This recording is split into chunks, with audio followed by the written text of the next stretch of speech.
Jujur, please banget, gua mau lo jawab jujur. Pas lagi scrolling-scrolling sosial media nih ya, di antara lo semua, siapa yang nggak sengaja sering banget menemukan berita-berita mengerikan dari Indonesia? Jujur, selama beberapa tahun terakhir, gua tuh sering banget nggak sengaja nemuin kasus-kasus aneh dan juga mengerikan yang berasal dari Indonesia. Gua nggak tahu kenapa ya, tapi jujur aja, beberapa tahun terakhir, berita-berita mengenai kasus mengerikan dari Indonesia, itu kayaknya makin hari makin banyak nih. Ini ada apa ya dengan Indonesia? Dikarenakan hal tersebut, pada malam Jumat kali ini gue bakalan menceritakan 3 kisah nyata mengerikan dari Indonesia. Nah, sebelum kita masuk ke detail kasusnya, hai semua, nama gue Ewing dan jangan lupa untuk subscribe karena gue bakalan upload 1 atau 2 video kisah nyata mengerikan setiap minggunya dan juga nyalain notifikasinya supaya tidak ketinggalan. Lalu sebarkan video ini ke semua teman-teman lo yang sekiranya suka video-video horor. Udah siap? Langsung aja kita mulai kisah nyata mengerikan untuk episode kali ini.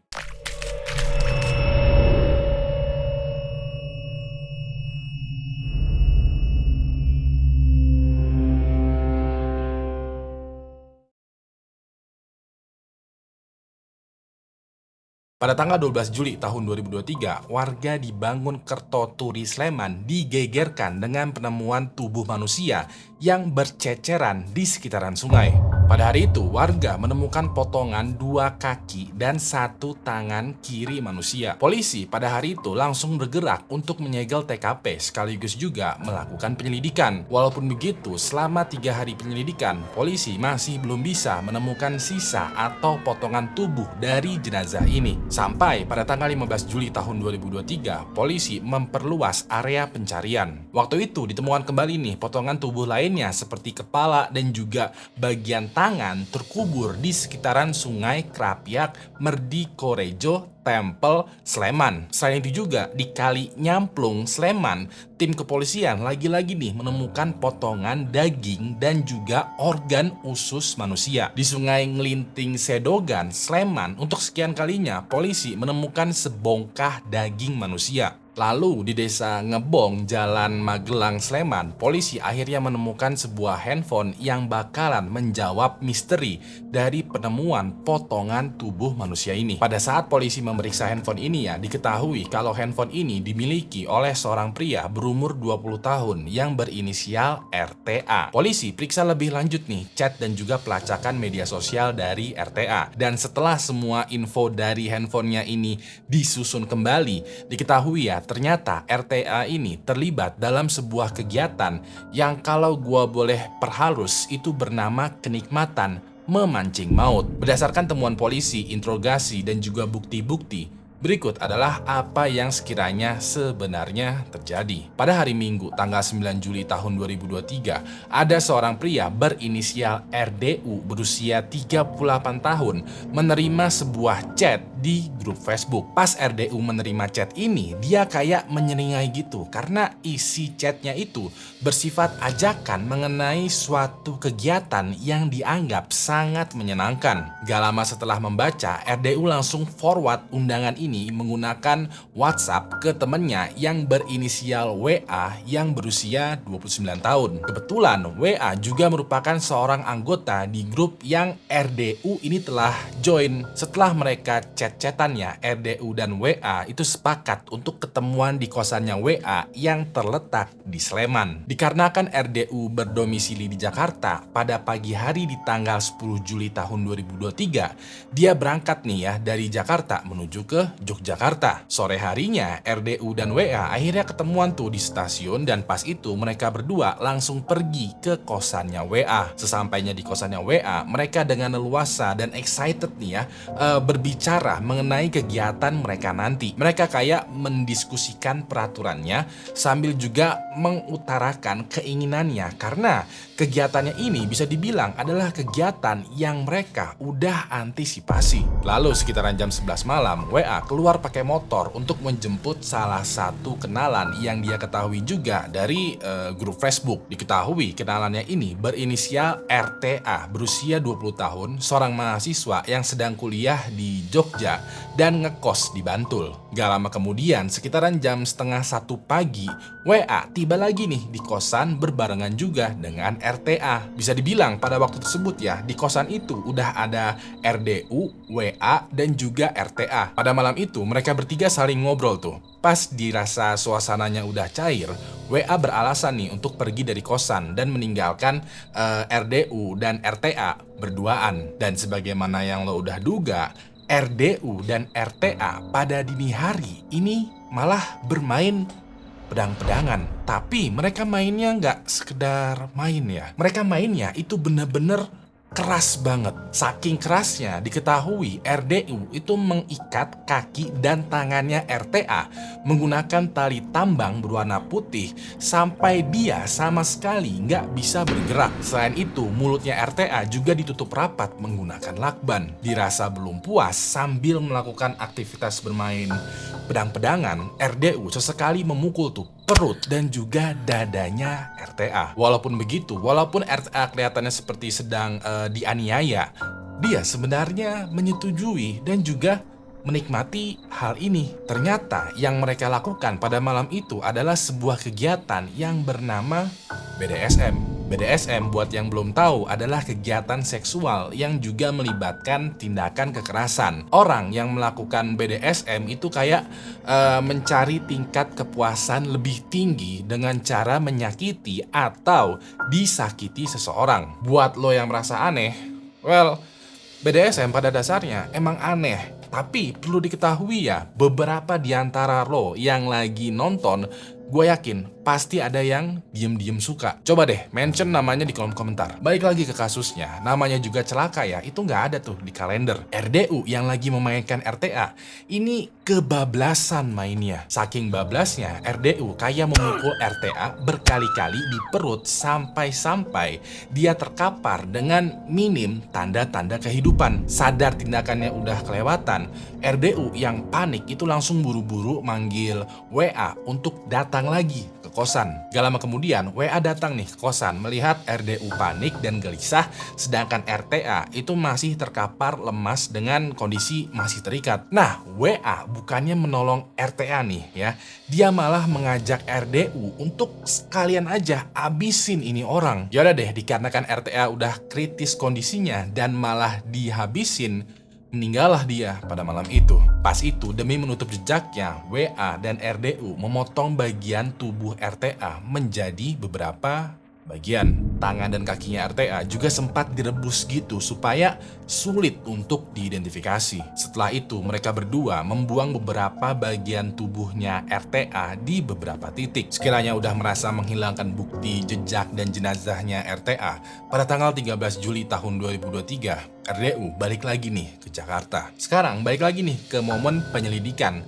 Polisi waktu itu langsung memburu RDU dan juga WA. Setelah melakukan pengejaran, RDU dan WA diketahui terlacak sedang berada di Kota Bogor, Jawa Barat. Polisi langsung melakukan penyergapan dan di sanalah mereka berdua langsung ditangkap. Alhasil atas perbuatannya, RDU dan WA dijerat dengan pasal berlapis. Salah satunya adalah pembunuhan berencana dan melakukan kekerasan bersama-sama. Mereka mendapati ancaman hukuman 20 plus 12 tahun penjara sampai hukuman mati. Namun setelah aju banding pada bulan September tahun 2024 kemarin, keputusan tersebut diubah menjadi keputusan penjara seumur hidup.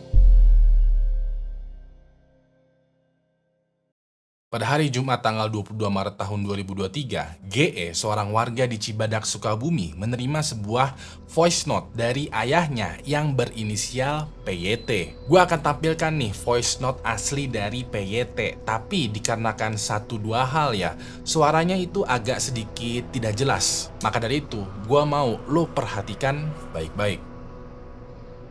Kayaknya sih waspada aja. Ya dia sih pernah ngasih ayah 100 lebih. Coba ini waspada aja. Takutnya namanya ayah kan gak punya temen, gak punya asisten, gak punya ajudan, gak punya rekan-rekan yang orang ayah percaya lagi. Makanya ayah agak sedikit ngeri gitu loh. Apalagi tadi di hutan, ayah gak sadar. Awalnya ngantuk, mulu-mulu habis minum Bukan sobat, tidur lagi sampai lagi bersila nih sambil nunggu, kepalanya langsung tidur di bawah, kan aneh.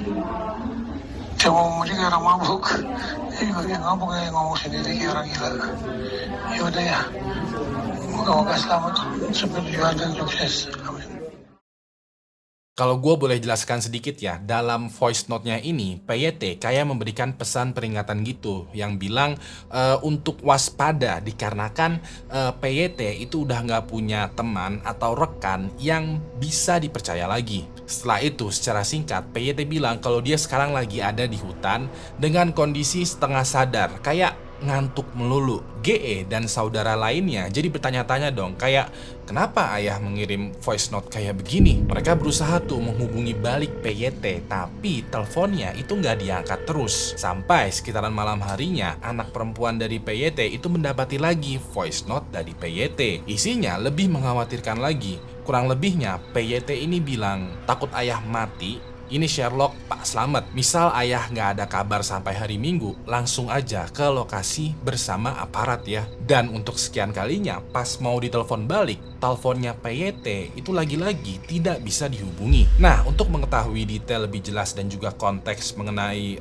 situasinya PYT, gue ceritain dulu nih ya, background ceritanya. Jadi sekitaran 1 tahun lalu sebelum kejadian voice note, pada sekitaran bulan Juli tahun 2022, GE diminta PYT untuk diantar dan juga ditemani ke Banjarnegara, Jawa Tengah. Dengan menggunakan bus, mereka berdua itu berencana untuk ketemu dengan seseorang. Setelah turun dari bus, mereka kayak dijemput nih di sebuah jalan raya oleh seorang pria yang menyebut dirinya dengan nama Mbah Slamet. Mereka ketemuan tuh, dan Mbah Slamet itu langsung membimbing GE dan PYT untuk pergi ke sebuah rumah. Di rumah dan juga di hutan belakang rumahnya ini, mereka bertiga bakalan melakukan ritual penggandaan uang. Berdasarkan kesaksiannya Mbah Slamet ya, ritual penggandaan uangnya itu sebenarnya cukup simpel. Jadi PYT itu harus menyerahkan mahar sebesar 20 juta sebagai batas minimal. Pada waktu itu ya, Mbah Slamet menjanjikan kalau uang mahar ini bakalan berubah menjadi berlipat ganda sampai 500%. Yang artinya kalau maharnya 20 juta, maka hasil akhirnya itu bisa mencapai 100 juta. Selanjutnya, PYT diharuskan untuk diem aja, kayak meditasi, tapi harus terjaga penuh.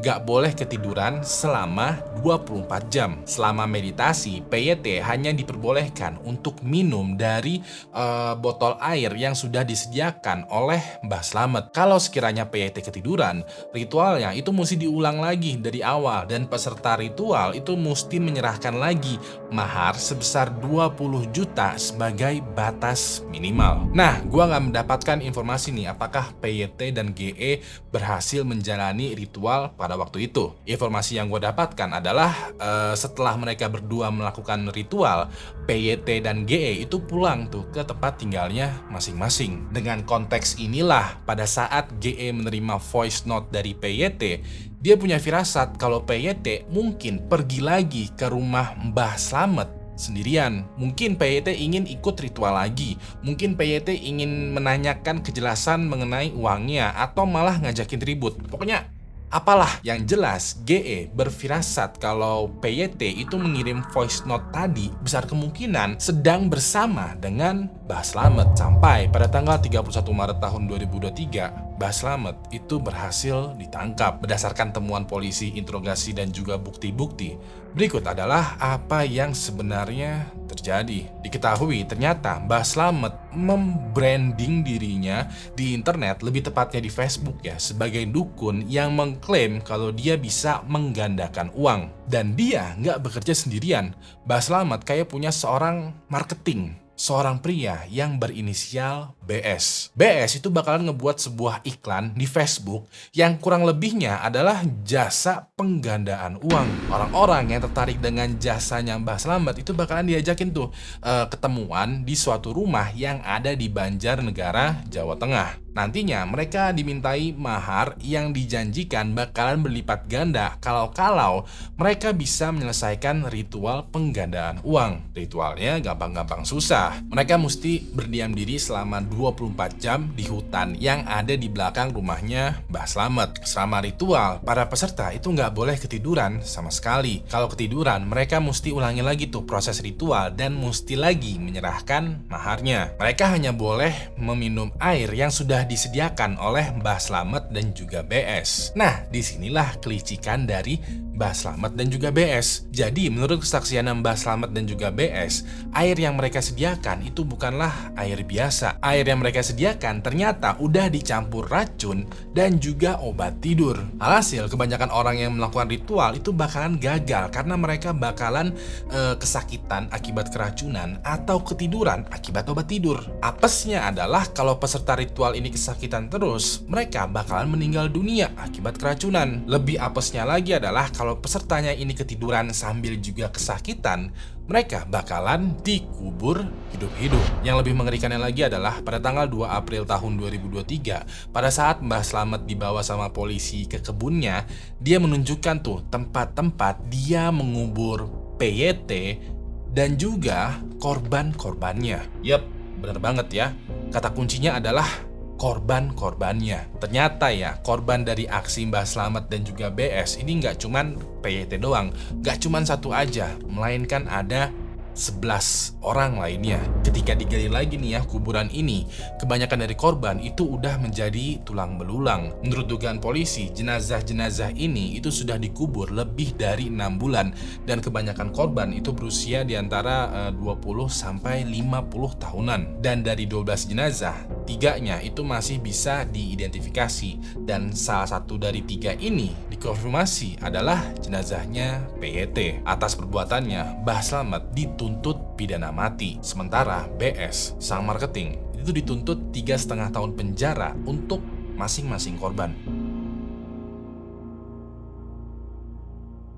Pada tanggal 11 April tahun 2024, ada seorang wanita berusia 32 tahun berinisial SS mendatangi kantor security di sebuah apartemen yang letaknya di Ciamplas, Bandung. Waktu itu, SS melaporkan ke pihak security kalau temannya yang berinisial SJ berusia 31 tahun belum pulang ke rumahnya. Nah, dia melaporkan ke kantor security karena pada tanggal 9 April, kira-kira 2 malam sebelumnya, kira-kira pas malam takbiran juga, SS mengantarkan SJ untuk bermalam di apartemen. Anehnya, setelah mengantarkan SJ, SS tidak mendapati lagi nih kabar dari dia. Karena mereka berdua bestie, SS khawatir dong. Yaudah deh, SS meminta pihak security untuk dibukain akses CCTV di apartemen ini. Walaupun begitu, pihak security menolak karena rekaman CCTV itu sifatnya rahasia. Kalaupun mau dibuka, SS itu harus memiliki izin yang resmi. Ya udah deh, SS langsung membuat laporan polisi ke tim Prabu Polres Coblong,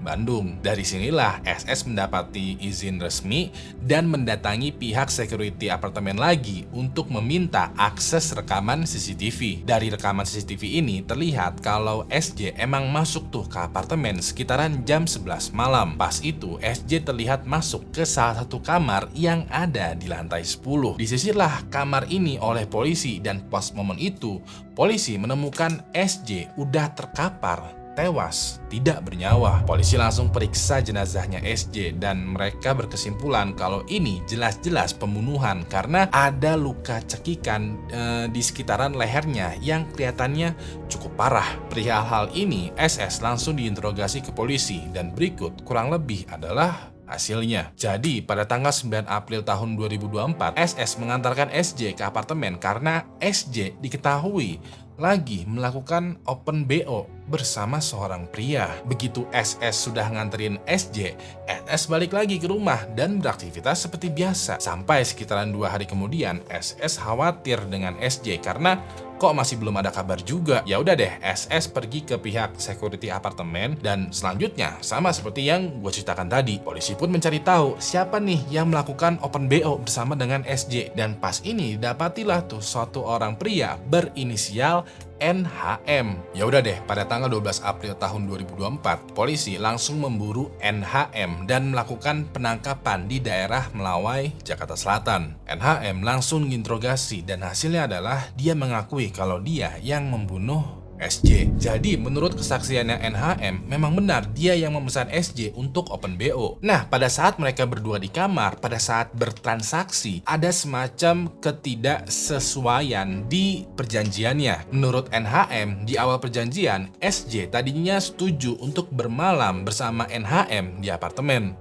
Pas sekitaran jam 2 pagi, di tanggal 10 April tahun 2024 ya, SJ tiba-tiba aja kepengen pulang. NHM merasa kecewa karena kok nggak sesuai perjanjian nih. Pas momen inilah terjadi adu bacot tuh di antara NHM dan juga SJ. Dikarenakan NHM naik pitam ya, dia langsung membanting SJ ke lantai dan dia cekik sampai kebablasan. Pas SJ tidak sadarkan diri, NHM berpikiran, palingan si SJ pingsan doang nih. Maka dari itu, NHM kayak membiarkan SJ terkapar begitu aja, yang padahal SJ pada saat itu ternyata sudah meninggal dunia. NHM pun tertidur tuh sampai sekitaran jam 7 pagi.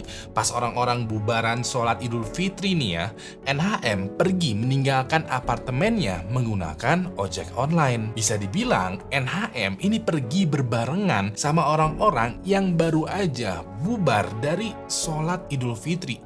Kayak biasa aja gitu loh. Kayak nggak terjadi hal apapun di hidupnya. Pelaku pun kemudian digelandang ke Mapolrestabes Bandung untuk pemeriksaan lebih lanjut, dan dikarenakan terbukti bersalah, pelaku NHM akhirnya ditetapkan sebagai tersangka dan mendapati hukuman penjara selama 7 tahun.